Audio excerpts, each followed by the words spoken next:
Welcome to Startup Games Final Pitches. We are so excited to have all of our presenters, our judges, and those of you watching. So this is our 1-year anniversary, our 3rd Startup Games, and we're really excited with what we saw this weekend. And I want to introduce you to some people before we get started with the final pitches. So I'm Kim Harris, organizer of Startup Games, entrepreneur. I teach through John Papajohn Entrepreneurial Center as a lecturer. We have Anna Hobart, who is our events coordinator. Clarissa Harrison, who is an intern in our department for events. And this year we had Brian Elg and Amanda Weber, who participated as volunteer facilitators for us. So coming from the community in to help us with the games. We also had Lyric Harris and Jack McDaniel, which you'll see them a little bit later. They are our student organizers, and everyone did an awesome job. So can we give them all a round of applause? Definitely well deserved. So special thanks to our sponsors, the University of Iowa John Papajohn Entrepreneurial Center, Java House, Flow Media, Red Bull, which was very welcome, and the University of Iowa College of Business. So we thank all of those sponsors.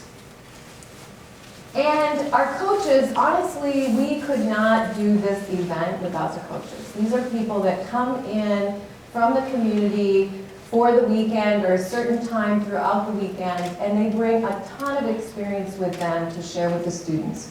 Some of their specialties include those listed on the screen. But this year, we had a tremendous amount of diversity that I think really helped our students to grow and learn in these different areas. So thanks to all the coaches.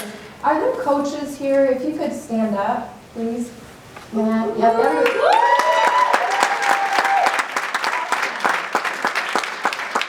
seriously, you guys, we could not do it without you. Thank you so much.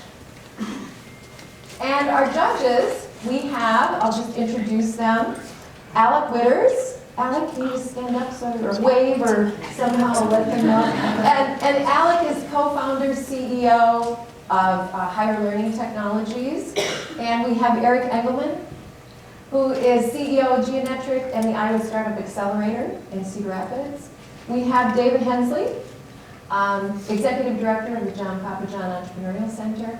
And we have Christy Teal, who is co-founder of Immortigen and has gone through venture school through the University of Iowa. And Mark Nolte, who is the director of ICAD here in Iowa City. So let's thank our judges for being here. Awesome. They're also giving up their Sunday afternoon, but we are going to entertain and make it well worth your time. So when we started this a year ago, David Hensley said, you know, what do you think we can do that students would want to be there for a whole weekend? And we decided to go out and do customer discovery, and we learned some things that interested the students and how they would want to participate. And being a good startup, we did our best to implement those things for our customers. So we want to show you a few snapshots of what happened this weekend. So some of our students had never done an initial pitch. And we had 33 pitches. And so we worked and worked to get students up pitching as much as we could. Next slide. And then they went around deciding what ideas they liked and which ideas were going to be moved forward. Choosing the ones that they were interested in, as well as promoting their own. And they really went out to do customer discovery and figure out, do they have a viable business? You know, what would people pay for this? And there they are out in Iowa City Pet Ball, trucking along. We even had some students this morning that I got there at like 8 o'clock, 8:30, they were heading out to go catch the church crowd. They thought that there'd be an outpouring of people after 9 o'clock, so they hit the streets. And here's a great comment. There was a certain amount of energy flowing and they all got to experience that this weekend, which it made it hard for some of them to leave. We actually kicked some of you out last night about 11 o'clock, right? Yeah, great. And we heard a lot of really good comments about how excited they were to actually be working on something that was applicable out in the real world. So, Startup Games had a really successful weekend, and we're really excited to present to you today. Our final presentations are going to be forthcoming, and so I'd like to introduce you to Max Farrell, who has been an awesome facilitator this weekend. Let's give it up for Max.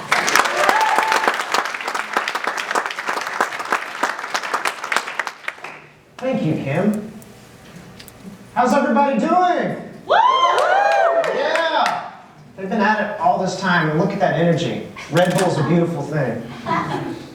So, as we kick things off today, we talked about this earlier, teams, but we've got some judging criteria, and the big things to focus on are the value proposition.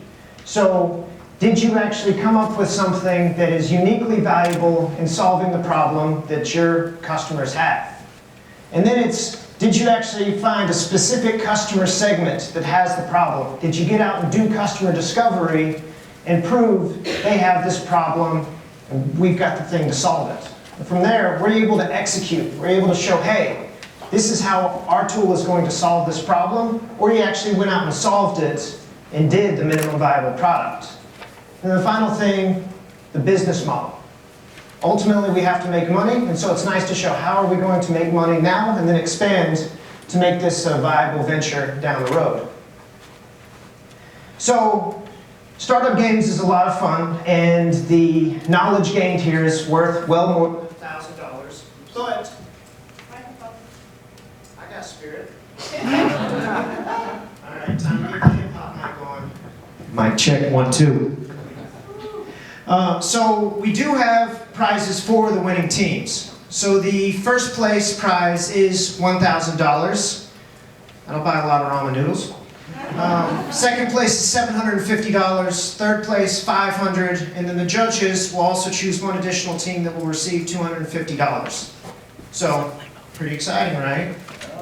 Can I get an ooh, ah? Ooh, ah. I thought you dragged that ooh out a little bit longer. That's cool. And so as far as our presentation order today, we have 11 amazing teams. And I do want to pause for a second. Please give it up for yourselves for making it through the week. And we have 11 amazing teams that built businesses.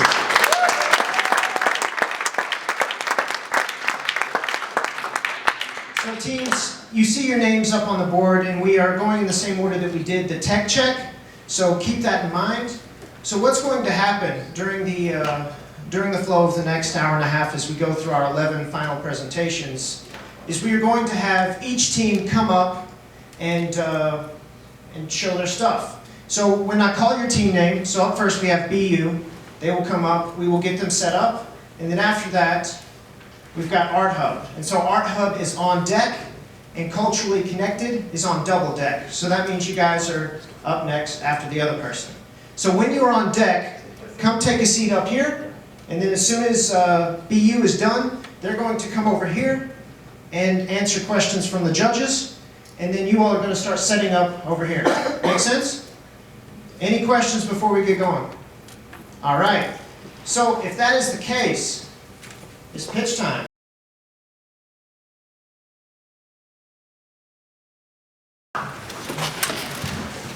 Good afternoon. I'm Justin Charvat. This is Seth Reinecke. And over there on the computer, we have Bryce Rashi, and we are BU. BU is bringing designs that designers don't know what to do with, and we're taking it and bringing it to a customer who's sick and tired of the status quo. We're solving two problems that we think are big problems in the design industry. First thing is that the designers have good art, good quality art, and they don't know what to do with all of it. They don't know where a lot of this art would fit in. The other problem we're solving is that there's so many customers, online shoppers, people looking for something that they haven't seen before, and if they buy it, they don't want to see it again on someone else. We are proposing a solution to both problems, and that solution is budesign.com. What budesign.com is a platform that brings together the designers trying to test and create their own personal brands, and it brings them to the customer that's looking for something unique that they haven't seen, limited edition. You're only going to see it on our website. So what I did, last night I put together this website really quickly, and what this is it's a storefront. And I'm not going to mince words with you. Right now, this is a storefront very similar to hundreds of other t-shirt storefronts that you're going to see online. When you click on one of these designs, however, what you're going to see is you're going to see the shirt and the style that's allowed. This one's a long sleeve tee. You're going to see the 2 colors it's available in, and if you want to, you can hit reserve it now, which will bring you to a page where you can place your order. If you wanted to be first to get this one, however, I'm sorry, the opportunity has already passed. It's okay to laugh. So, and I want to be really clear about that really quickly though, because I pointed out our biggest flaw right now, which is that we are a storefront just like many others. And we're working to figure out how it is we're going to get past that, and we have a very valuable proposition, I believe. However, in order to get to that, first we have to look at who our customers are. So we went out and did some customer discovery. And we talked to some designers and we asked them, why do you create? We asked them, after you create your design, what do you do with it? Then we asked, what would you like to see done with the designs that never leave the back of your scrapbook that you still think are really good? We heard a resounding answer from these designers. And we talked to 8 designers, expecting that maybe we get 3 or 4 that said, oh yeah, I'd like to be able to use some of these. Every single designer we talked to said that they wanted to be able to see these designs in a tangible format that people could access. Which brings us to a validation of our website. So what we want to do is we want to move forward and we want to grow. So we're going to continue seeking original designs from designers. Because of the constantly changing nature of our website with limited designs, we're constantly bringing in new, fresh designers who have stuff that we've never seen before that might not be on the market in any format. We plan going towards being able to purchase these designs from designers at flat rates that we're able to determine after we've proved this out for a little bit longer. And that way we own the designs, we have full ownership, and we don't have to pay a commission. And then we want to expand our product lines to different styles of apparel, decor, and really anything else that's printable. So I want to wrap up and say, please visit BEUdesign.com. It's live right now. You can pull out your phone. It's not rude. You can visit. I think it's a great website. I built it. But please, visit our website. Let us know what you think. And if you like what you see, please pick up a shirt. Thank you.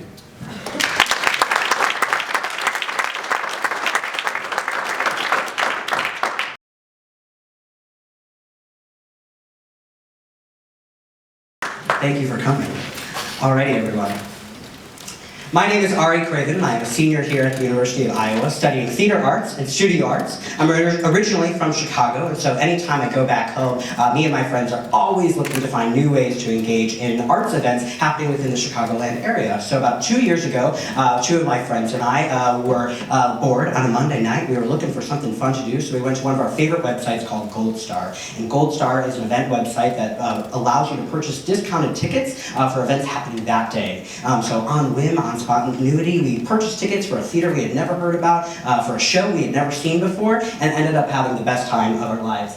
This picture was taken at that event. We're at the play. We ended up sitting in a pillow pit for the entire production. It was just the most fun of a pajama party I probably had on any Monday night ever in my life. And so after kind of processing through what an amazing experience I had, I was able to kind of ask the question of like, why do college campuses not have similar services to Gold Star for students of universities to be able to explore all the events happening within the collegiate areas?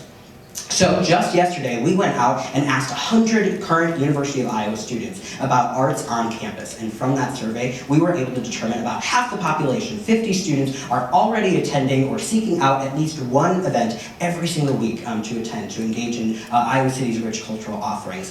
So that's really great. We already have a pretty solid user base, but we're also aware of the fact that 50 of those students are not seeking out events. Well, why is that the case? So by talking to them personally and looking at the comments, we were able to see, well, a lot of students, maybe they just don't know about the events. They are not the people who are actively seeking them out. They don't know where exactly they occur. So, although that's a problem, we understand also that that proves that students want to be involved. But it's a little bit difficult to discover new events that you do not know exist. So if you don't like the Englert Theater, or you don't like the Mill on Facebook, their events are not going to populate into your newsfeed. So how is it possible to discover their own events? Well, through this problem, we came up with our solution called Art Hub, which is the one source to discover art events your way. And our mission is this. We seek to connect students with local arts through an interest-based web experience and a weekly news blast. And it looks a little something like this. So, by visiting our website, users can create an online account where they list all the things that they're interested in, from theater and art, visual arts, performance, anything like that. And from there, your newsfeed is populated with all of our featured events that are upcoming within the following week, as well as then things that are specifically tailored just for you. Additionally, like I said, we then send out a weekly newsletter for all the events that are happening in the upcoming week that you specifically said that you're interested in. So hopefully having enough time to be able to kind of rearrange your schedule if you found something that you really like and you really want to make sure that you can attend it. So our solution is being able to provide an event promotion and notification service for students within any college campus. Students then receive customized and accessible information to discover new events happening on campus. Hopefully, through this, businesses will have an increased revenue, as well as then bridging the gap and increasing student engagement within their events in the community.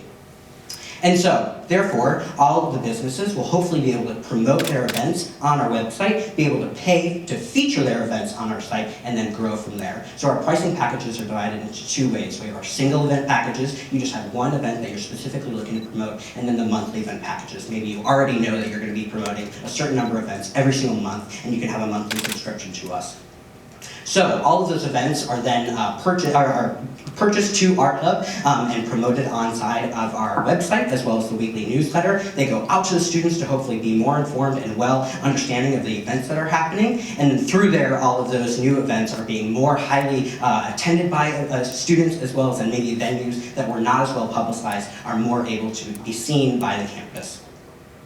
So our highest competitor would probably be Little Village, who often have a web-based app that you can also visit. But the problem with Little Village is that it's not customized. People don't want to sift through all the things available on there, as well as that it's not in a clear, concise form. So that's our big thing, similar to like Twitter. You want to be able to scan through quickly all the things that are happening. So right now you can visit our landing page, be able to subscribe to our newsletter, already start to receive the weekly news blast of things going on, as well as then be a part of our campus brand ambassadors. So we're specifically looking for student artists who are looking to network within the local community and then be able to self-promote their own events, such as like BFA shows during their final year or theater honors events that happen during their senior years. So really ways to network and better have opportunities for internships later on in their careers. So that being said, my name is Ari. This is my lovely, wonderful, passionate team behind me, and we are super excited to tell you about Art Hub. Thank you so much for your time.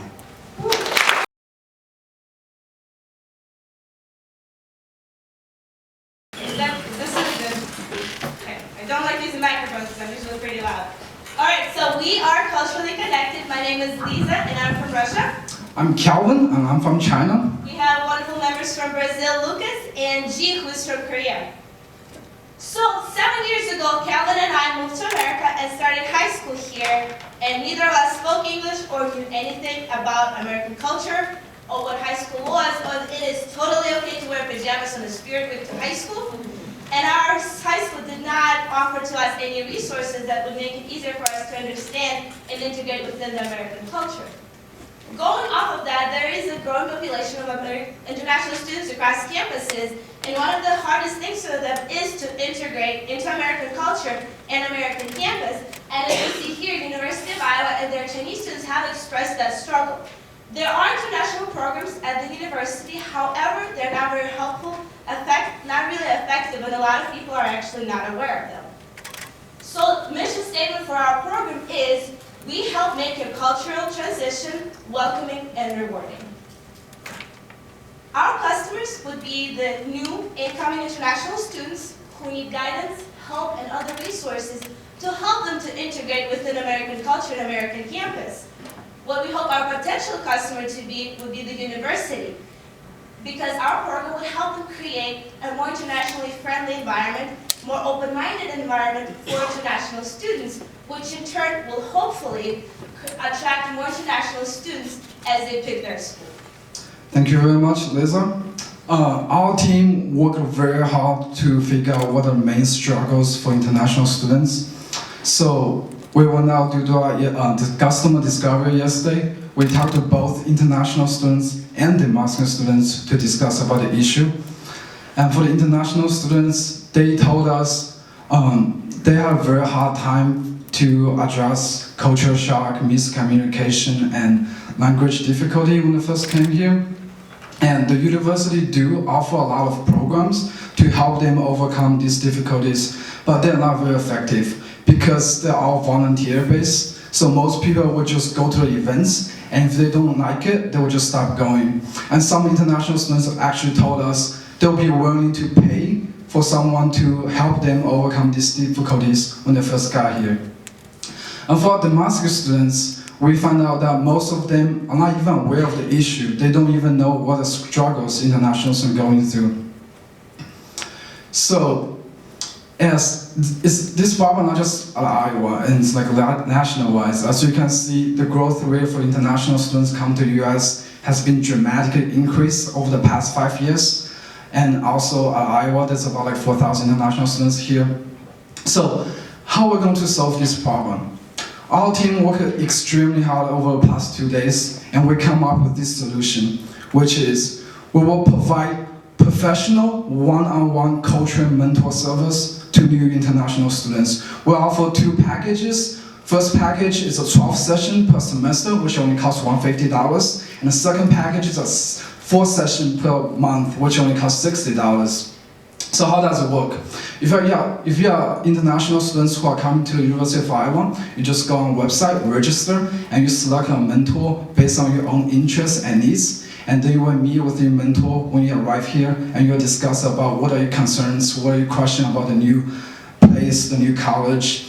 And then you attend out a session. Each session will include guidance to the new campus, professional development, and campus resource and tips. This is just a prototype of what our website looks like. As you can see, you can just select a university, and then you select your mentor based on your interests and needs. And our business model is we'll take 30% profit margin from each package, and we're going to do this to reach out to the international student community here. We're going to start here at the University of Iowa, and we'll expand to other colleges in the United States. And hopefully we also can do this in high schools and in workforce as well.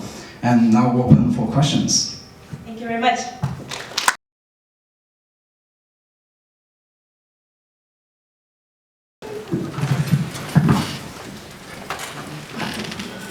All right, hi everyone. My name is Sai Nikita, and I'm a representative for Easy Eats.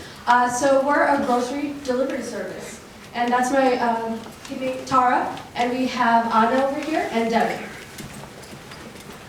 So our story. So the first picture you see camels and a desert, and so that's basically what we started off with. We wanted to work with people in Africa and other places where there's low access to food. But then we took a complete pivot, and then we ended up figuring out that there's food deserts here in Iowa City and Coralville as well. And so that's how we came up with our solution, and that's kind of how we transitioned.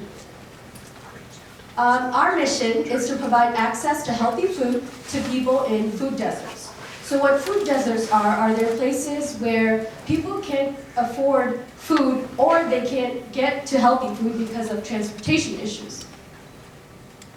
Our customers will be low-income, working families in Iowa City and Coralville area. The hypothesized problem. So when we first heard of this issue, food deserts, we thought the 3 biggest problems would be transportation, affordability, and convenience. And then to kind of hone down on who our customer base would actually be and what the actual problem is, we kind of were looking at these graphs and to figure out what we actually were dealing with. And here, this is Iowa City and Coralville area, and you see that the blue area is low income. And the next one is low access to transportation in Iowa City and Coralville. And these people are also low income as well. So here's under the poverty line, these are our stats, so this would be our customer base that we're working with. And so then we did customer discovery. What we did was we went to affordable housing in North Liberty, where we talked to 25 to 30 of these people living there. And what we realized was transportation was a big issue for them. And I heard an interesting story where a gentleman was telling me that his biggest problem with grocery shopping was, the wind whipping his face when he was riding back because he had to use a bike. And this was in the winter as well. And then the second was convenience. People had cars, but they wanted to spend time with their family because most of their time was spent working or doing other things. And the third one was money. This was gas and other commodities that you need to go grocery shopping. The solution, we bring the food to the low-income families. How it works. Step one, you order. You order using our app, our website, or we can get it through a phone call as well. And then you pay. Prepay using credit, debit, or food stamps as well as cash. And then the third is enjoy the convenience. We would deliver the groceries right to your house while you can cut the lines at the grocery store as well and spend time with your family. This is just a picture. Why we are better, we focus on low-income families versus our biggest competitor would be Instacart, where they focus on high-income families and kind of high-end stores. And then we also focus on people who don't like grocery shopping. People, maybe they can afford it, or they do have the transportation, but they don't want to go and stand in line and wait to get their food. And we have all our grocery stores in one area. So our one system, in our app, you can go to all the different stores and click on what you want. This is just our business plan. A couple things to point out here is some of our partners would be Walmart, Hy-Vee, and our key activities would be delivery system, as well as we would have an application developing, and in this we would have recipes, how to eat healthier, and other things as well. And this is an example of how our app would look like. So we would have your eats, your preferences, and grocery stores, and then you can, click on Walmart, and then all the items available in Walmart would come up, and you can add to your cart, and then pay, and you can also see some healthy recipes as well. For all deliveries, we'll be charging 15% of the amount of the convenience as the convenience fee, and minimum order is $20. And that's our team. Woo.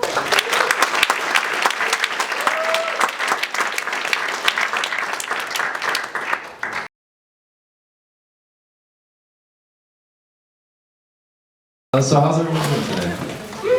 All right. My name is Arthur, and I'm representing this wonderful group over here. And together we are Tidy Roommate. Damn, Daniel. Who here lives with the Daniel? You see his shoes are white as can be, but look at the dishes. Look at his room. Who here lives with a messy roommate? Or, yeah, okay. And who here gets angry, frustrated, annoyed because of that roommate? All right, perfect. What we found out is you guys are not alone. There's a ton of people who feel the same way. And we go to the next slide. All right, so we went on Twitter and we said, oh, messy roommate. We see all these people complaining about how messy their roommates are and what is causing this frustration. So we went out, we started asking people, how do you feel about your messy roommate? Or do you even have a messy roommate? And it was insane. I'll just give an example. These two girls we saw at the library, as soon as we gave them the option of talking about one of their roommates, they went in on that roommate. Oh my God.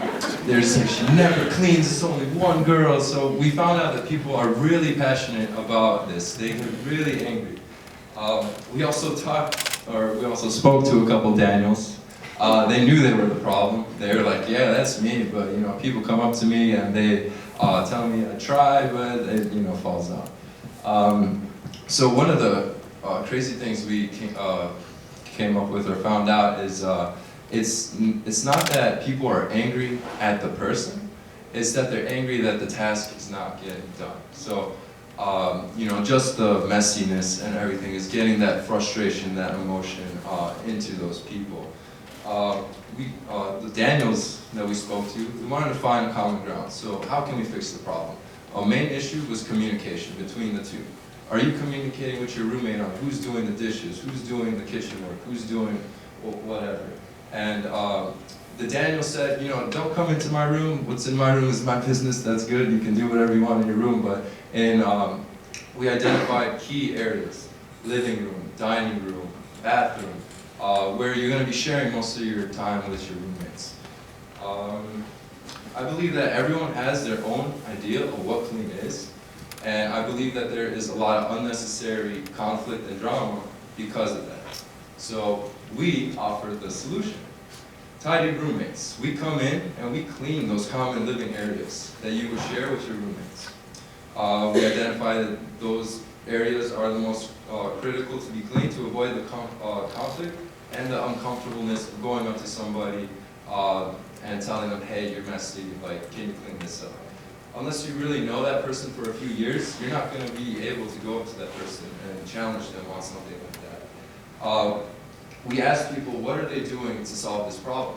And many people are putting up boards, this week you're doing this week you're doing this. But we found out that that doesn't really work for a very long period of time. Chore distribution only works for a little bit, because at some point, someone's going to have a test and put on the list of priorities, test over the trash. It's just going to happen. So, we are your solution, and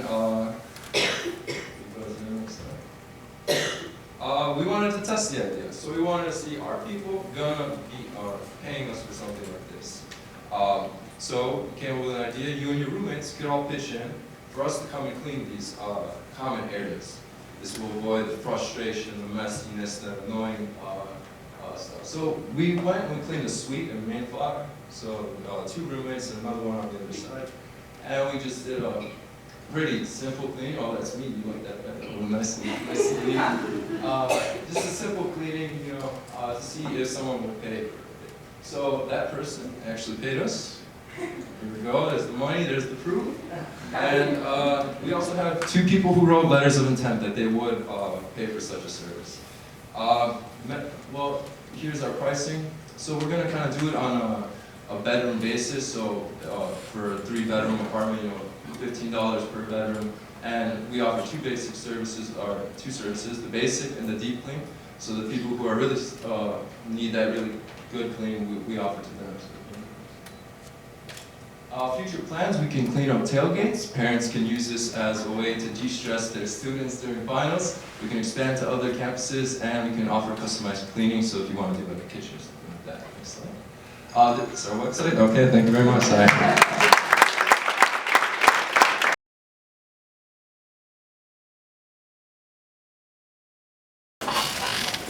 Alright, thank you very much. So first of all, I'm Joe Casano. And I'm Brad Furch. And these are our teammates, Brendan Lawrence and the Duke. And we're up here representing Home Cooked. So first of all, we didn't start out with this idea at all. We started with a product that we were going to put on the floor in front of your door, and you're going to walk on it, and it's going to clean off your shoes and prevent dirt getting in the house. But when we went out to do our customer discovery, we found that the solution we had in mind matched a problem that didn't even exist in the first place. So yesterday around 2 o'clock, we're back at the drawing board, you know, we're thinking, we're scrapping it. So we scrapped the entire thing, we're jumping in a completely different direction, and that's how we came up with Home Cooked. We found a much more prevalent problem in the university model. We found that university students are much more lacking in a nice home-cooked meal, something they don't have away from home. And we found a simple solution. There are plenty of chefs in the area who are passionate about cooking and would love to share their amazing meals with those in the community. we saw a need for a link between the cooks and the connoisseurs, as we'll call them. So that's where we come in. Home Cooked, a community shaped by the food it shapes. Our first market is going to be students. We identified this because students are the people that are missing these home-cooked meals. There's no reason that anybody else in the community can't use this. It's just that when we first get out there, we want to target these students because they're the ones that demand this the most. They're the ones that miss home. They want this feeling like they're back home. So initially, we came up with a logo for ourselves. We put it to a Facebook page. We told people who we are, what we believe in, what we're going to do. We got a lot of interest out of that, and with that, we posted a Tri-Celery. It's a thing that people can go to and they can donate to us. They can say, hey, we'll give you $10 now. We promise them $15 in return. That $10 is their first purchase. So we ended up getting 7 purchases within the first 12 hours that we launched this. We put it up 9 o'clock last night.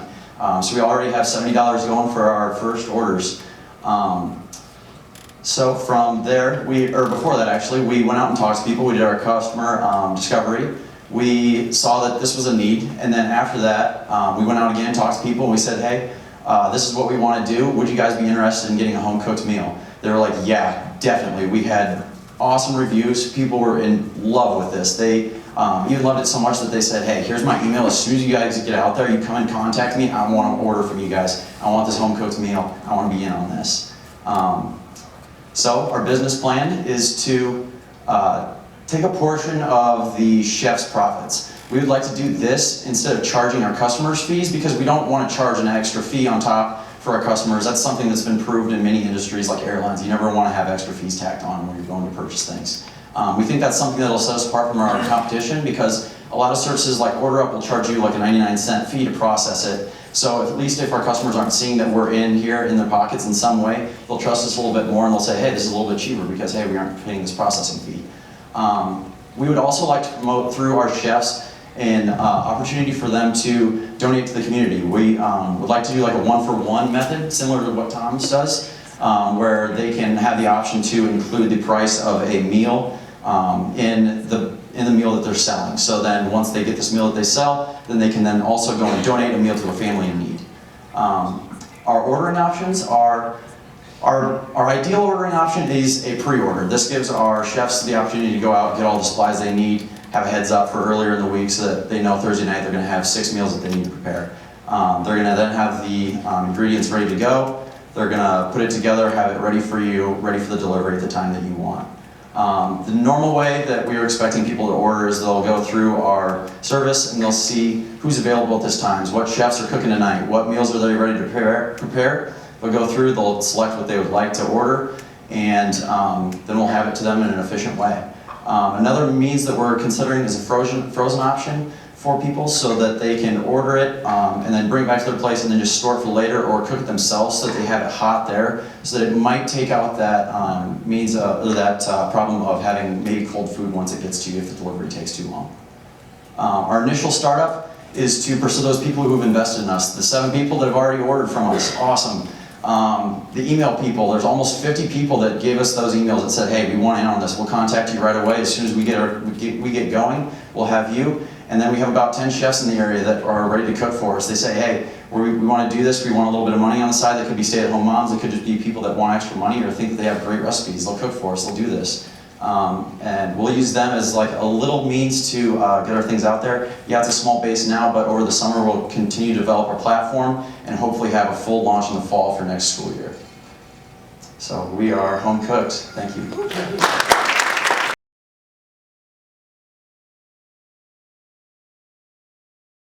We have Seamus Rader here, and I'm Colin Hartog, and we are Initial Link.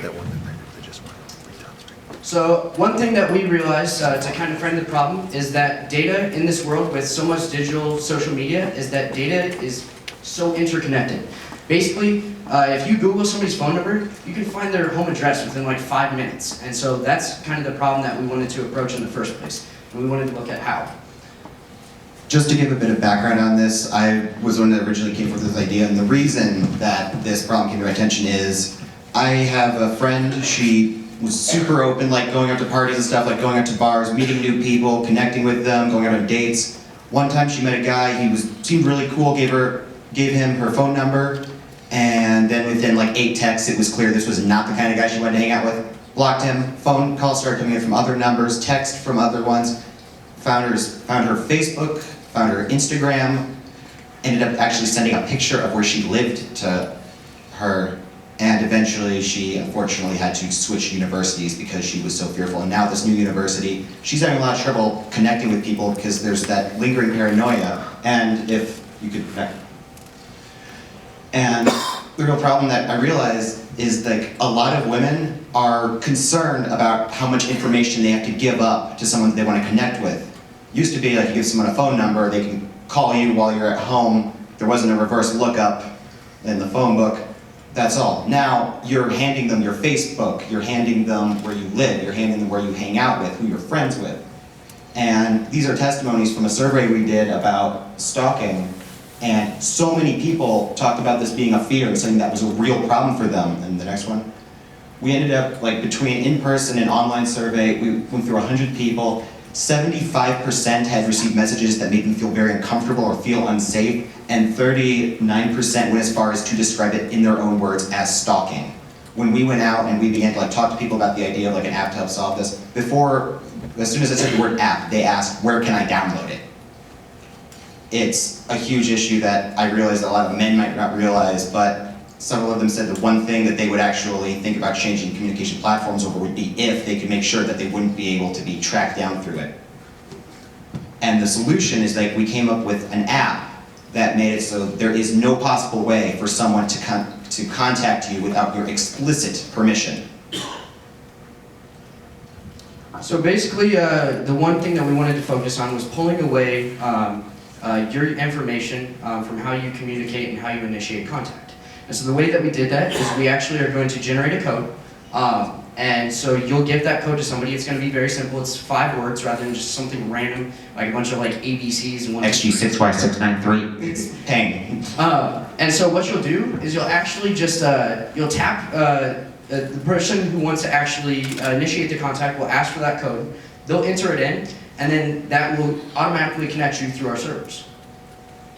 And so here's pretty much how it works. Yep, we're gonna go through a quick demo for you so you can see what it'd be like. So let's say that you meet someone new and you wanna like link to them. So you'll go over here, all you have to do is like click link. You want one code because you only want to connect with one person at once, so you click that. Instantly spits out one code right there, which is cow juice wire for some reason. You go ahead on their screen, all they have to do is type it in at the top, hit connect, you've established it. You get to choose how you appear to the other person. So if you choose to use your full name and alias, full name, your choice, you're in control.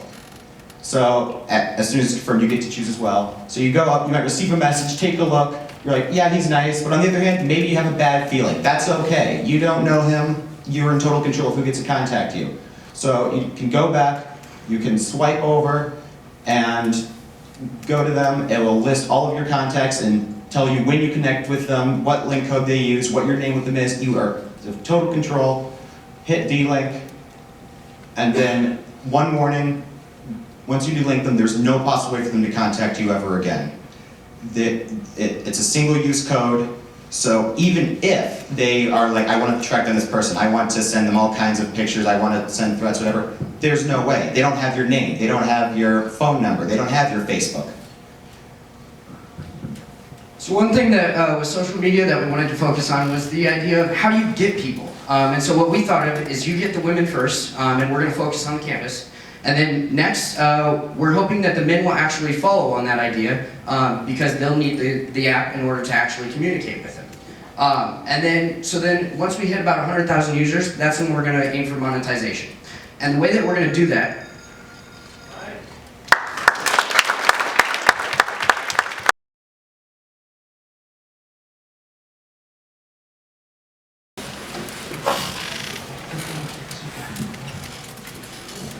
Hi. Hello. Hi, my name is Jared Sysuk. And I'm Tyler Hendershot. And this is our team, Alex, Dylan, and Paul, and we are Easy Park. So I'm going to tell you guys a story. This is the story of Richard, who actually lives just over there.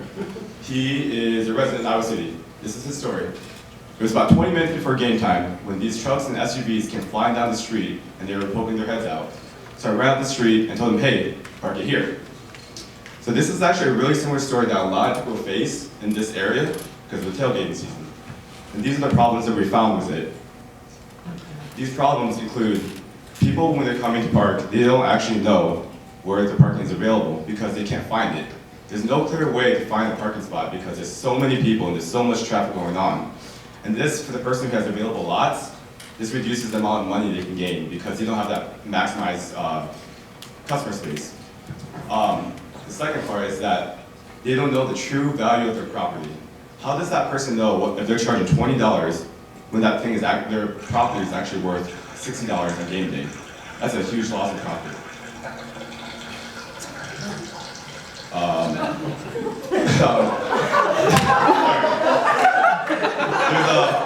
The other problem we found is there's no feedback system.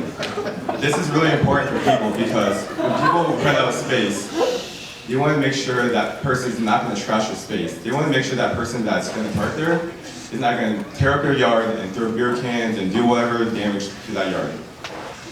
So what we did customer discovery and we validated these points.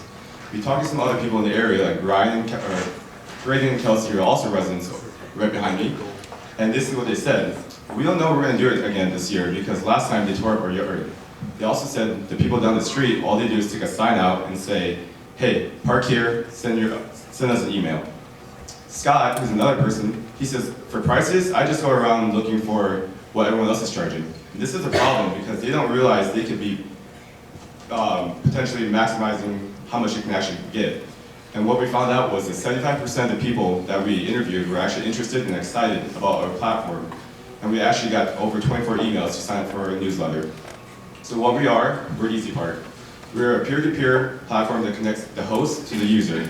And what this does is facilitate a strong relationship between the person parking and the person who has the parking spaces available. And how we build that is by using a review system similar to Uber. With Uber, you can make a review and a rating system about how the driver was, and that driver can also do the same for the person who is the passenger. So currently, this is what it looks like. As you can see, if you want to park out here, it costs $15,000 a year in donations. That comes out to $937.50 per car per game if you park out here. And people across the street, they're charging $50, $35, and $20.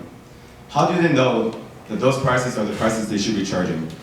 I bet that those people would like to make a lot more money knowing that Kennick makes that much more money. I'll take that from you. All right, so I'll go ahead and dive into the customer segments here. So our initial market that we've been getting at is people coming in town for games, right? So this is a peer-to-peer system. So both people looking to sell their lots as well as people who are looking for parking. It's a peer-to-peer system here. From there on out, we'd like to grow our market to high volume events of metropolis areas, anything from like sporting events, concerts, festivals of any sort, as well as a popular destinations such as like travel areas. To many of you who've been to beaches before, you realize that parking along beaches is extremely difficult. And so I'll explain more of that in the growth process. But for now, we have a pricing strategy that's going to be subscription-based revenue. So for the people who are leasing out spots, they'll pay us a subscription of $150 per season. So essentially what the subscription does is it gives them all the contacts available to, for anyone who's looking to park. And they have a map of the people around them who are selling as well, so they can do comparative pricing for what they should sell their lot for. And there's going to be no hidden transaction fees, so the app is going to be free to download. So if you're looking for a place to park, you're only going to pay for the parking itself, no fee for us, or for them. So we want to start at college sporting events, mainly Big Ten and even Southern schools where football is extremely large. And then we'd like to go on tour destinations. As I said earlier, beach parking is extremely difficult. If you could open up beach homes available, you'd be able to maximize your profit just for living there in the first place. And then we'd like to do commercial parking access as well. So places we thought of around here are Bread Garden Market and Starbucks. They have parking available, but when they close the business, it's hard to do anything with the lot, so why not sell it when there's nobody there? You can make money when your business is even open. And then our final stage would be metropolis expansion. We'd like to go to cities like St. Louis, Chicago, Des Moines, where there's concerts and venues, and it's extremely hard. They have to shut down entire streets and such. So why are we the team? Well, we all have business backgrounds. The two people up here you see right now have started business before. Thank you.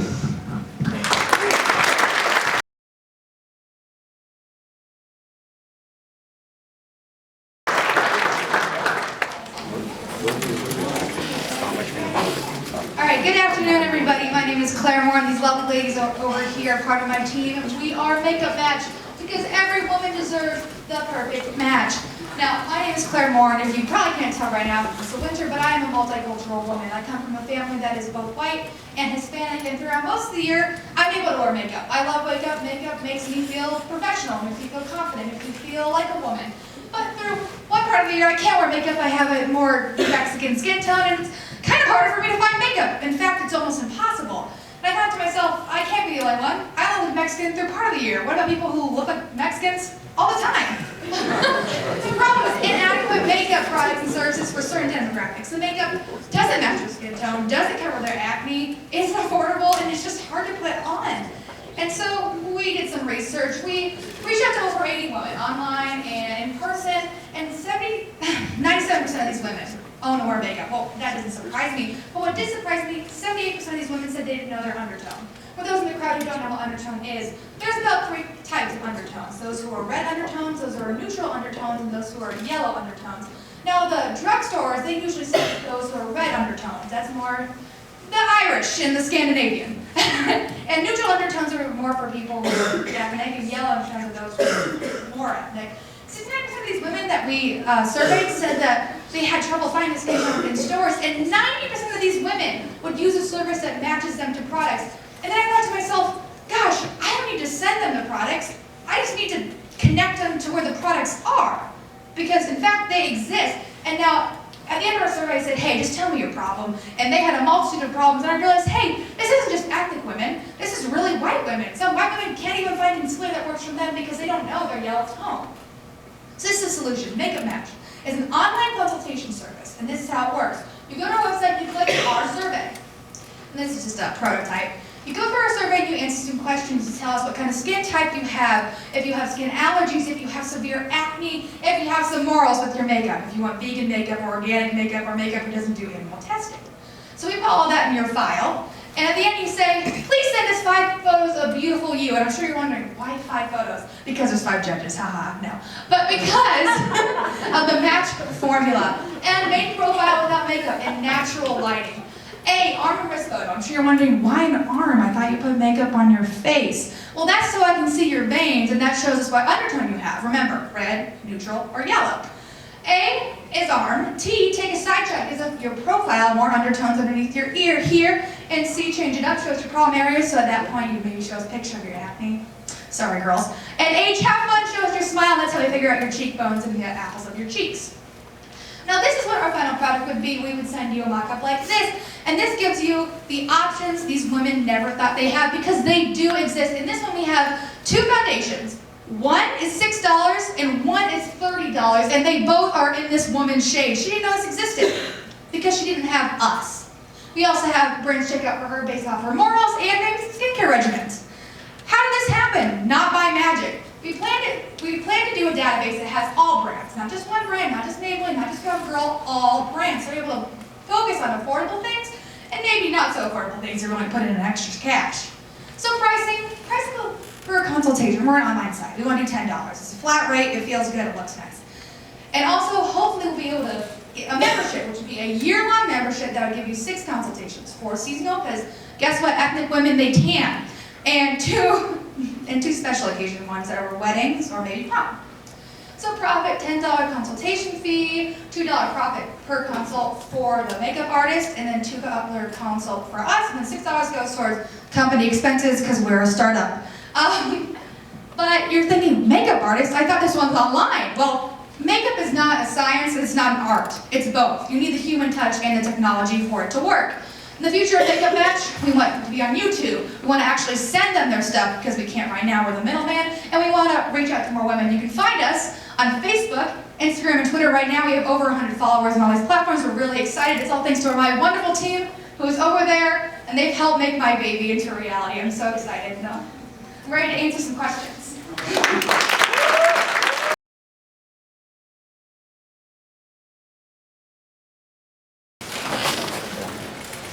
Hello, my name is Hunter Carter, and I work with my partners James and Zach to make Groceries on Wheels. We went out and did customer discovery. We had an idea to save students money, But as we talked and talked more, we talked to 24 different students, and we didn't just do surveys, we really got communications. Each conversation usually lasted up to 5 to even 10 minutes of just talking about what was their problems with food on campus. And a lot of what we kept seeing was saving money. They had to eat out a lot. They didn't have access to groceries. They didn't have cars, so carpooling and setting that up was a pain to them. And they didn't have access to healthy food. So as we started talking more and more, and we got back and started looking over the notes that we wrote, we noticed that the access to groceries was the biggest problem. It set up all the other problems and contributed to them. They didn't have groceries to cook at home or on campus, so they had to go out to eat. They didn't have, they didn't have a car, so they didn't have a way to get to campus. So the problem was, or to the grocery store. So the problem was, they just didn't have a way to get groceries. So our solution was to make a carpool service that allows students to go to the grocery store and come back from door to the grocery store back to their house. Really quick, convenient, and we needed it at a low cost. Because taking a cab, you can do it, but with those sitting as you're grocery shopping, the price goes up and up. So we know this idea works because we had our first customers, and that was exciting. We launched it about 6 p.m. yesterday, and we just cold called people. We're like, hey, 7 p.m., we're making a run to the grocery store. Do you want to come? It's $5. We just came up with the price, and 2 people called us back and were like, hey, I need groceries. I don't have a car. Take me. I don't want to walk the 3 miles or around the 3 miles to Hy-Vee to carry all those groceries back. So we've already had 2 customers, and then we also did, yesterday at 10 p.m. we set up on social media. We advertised to people and said, hey, tomorrow, Sunday, 10 a.m., we're going out to Walmart. If you want to come, contact us and we'll take you. We had another customer who gave us $5 to take them to Walmart for a 30-minute run, and he came back. That amazed me because Saturday night on a college campus, and they're waking up by 9:30 a.m. to be ready to go to a grocery store. So I was pretty impressed with that. Where are we at now? Right now, it's all us talking to the customer. We're really trying to get in there and say, hey, when would you be able to go? How many people can we get to go at this time? It's a lot of communication back and forth between me, us, and the customers. And right now, we're only charging people $5 per person because we've done short trips that are only like 3 miles away. And when we had 2 people, that was $10 to take 30 minutes to take a trip. We're kind of working with the price still. And we're listening to feedback. Those first customers were like, hey, maybe let us choose a radio station, do a voting system. They were like, also like the idea of giving us a time frame of when you're going to pick us up. We said 7 o'clock, we were there. We said be ready by 6:55, because we may go from Burge, is one of our residents, our dorms on the campus, and we may pick someone up from Hillcrest. So we say from 6:45 to 7 is when we're picking people up, and you can expect to be in the car or waiting on us. And they said they like going that time to be prepared. Where we think we can go? Well, of course, we want to do more routes. We want to get more customers. That's what every company wants to do, is more customers. So we want to go and be able to have more routes, more customers, and of course, just get out there. Not that many people know us. Right now, we've just been cold calling people. And we did the social media advertising, but we want to be things where people reach out to us, and eventually we want to grow to other campuses, and maybe like urban areas like Chicago. I know people don't have necessarily cars, so they can take the subway everywhere. But grocery stores in the city cost a lot to build. The retail is difficult to get, so we want to reach out to those people if they need a service to also get to the grocery store. We also have developed an app that we want to help to implement later in the future for them to reach out to us. And what sets us apart from like Hy-Vee, they deliver groceries, but the problem with Hy-Vee is you have to pay a minimum of $100. I only buy food for myself, and I would never spend $100 for 2 weeks of food.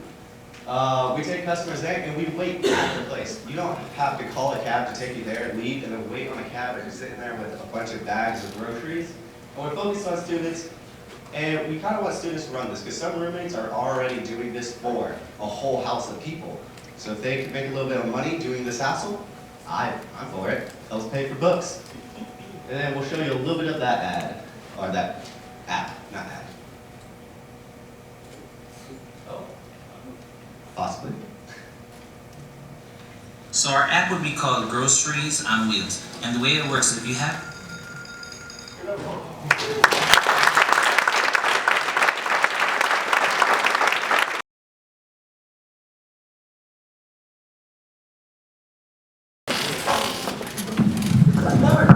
How's it going? I'm excited. It's been a long day, I know. So, my name is Rebecca Henry. My team includes Kylie Hirschberger, Erica Dunn, Ulysses Grant, and Jisoo Lee.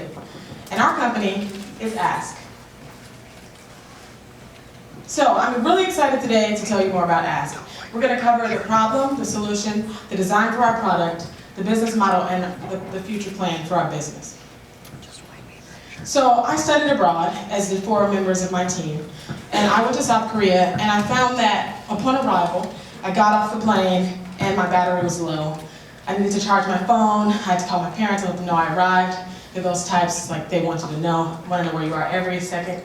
So this was a problem because how do I get connected? I'm in another country. So I found that I was significantly unprepared for this experience, as did my team members when they traveled abroad.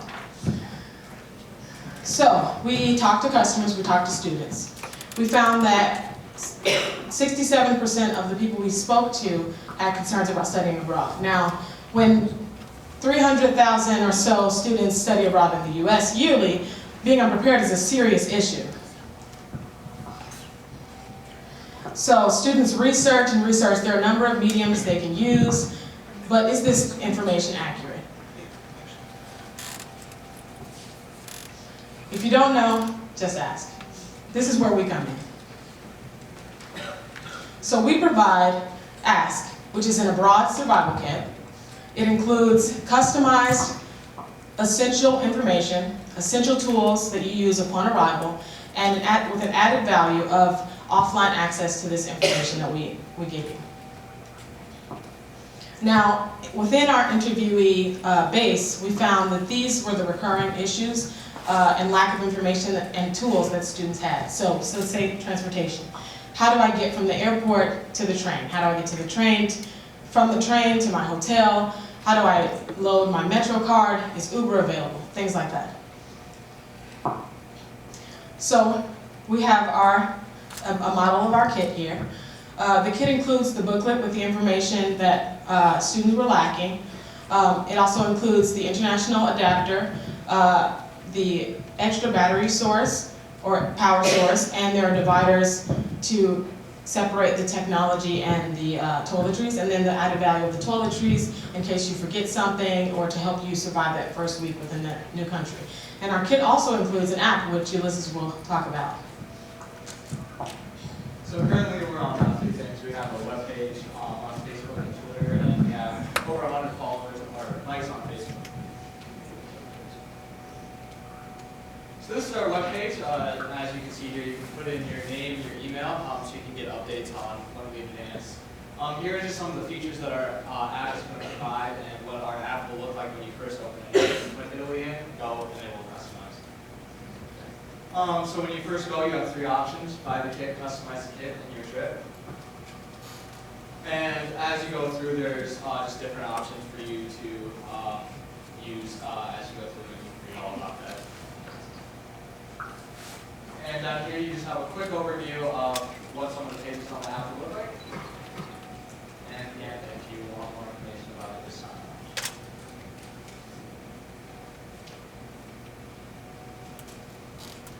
up. So,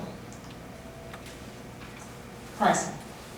We estimated that to produce this kit, it would cost $50 to $60, and we would estimatedly charge $60 to $70. And then for the offline access to the booklet, we would estimatedly charge $2 to $4. So we found that the most popular places for US students to study abroad were Italy, the United Kingdom, and Spain. And so we plan to use this information to expand our country base each month, as well as adding different language versions and partnerships with companies or apps that may enhance the overall customer experience. Questions? Just ask.